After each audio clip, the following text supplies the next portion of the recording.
नमस्कार। कुछ लोग कहते हैं कि वर्ण व्यवस्था कर्म पर आधारित है, न कि जन्म पर।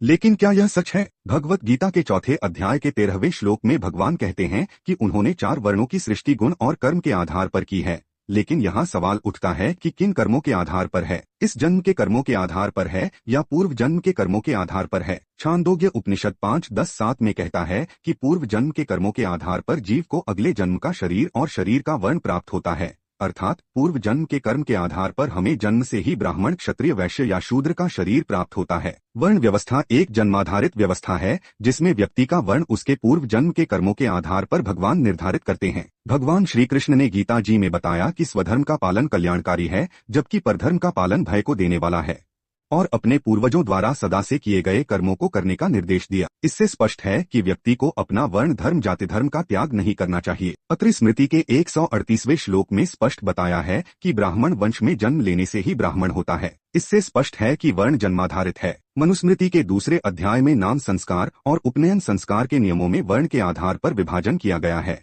जन्म के 12वें दिन नाम संस्कार में वर्ण के अनुसार नाम रखने का नियम है तथा उपनयन संस्कार के लिए भी वर्ण विशिष्ट आयु निर्धारित की गई है।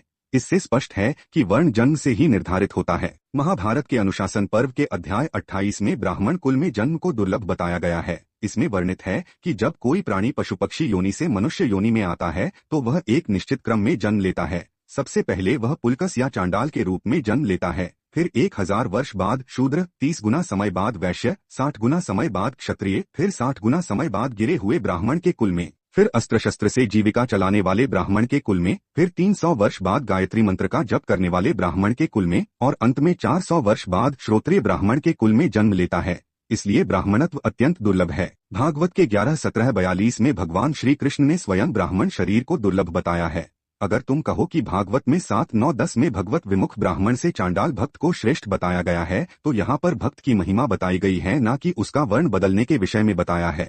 भगवान ने गीता जी में यह स्पष्ट बताया है कि कर्तव्य और अकर्तव्य के विषय में एकमात्र शास्त्र प्रमाण है और शास्त्रों में कहीं भी वर्ण बदलने का नियम व पद्धति के विषय में नहीं बताया गया है। इसलिए मनुष्यों द्वारा वर्ण परिवर्तन अधर्म है। जब भगवान ने चारों वर्णों की सृष्टि की है तो वर्ण बदलने का अधिकार भी केवल भगवान को है, न कि किसी और को। इसलिए किसी व्यक्ति को ब्राह्मण बनाने का अधिकार हमें नहीं है, चाहे वह ब्राह्मणोचित कर्म क्यों न कर रहा हो। आशा है इस वीडियो से आपके बहुत सारे संशय दूर हो गए। जय श्री हरि।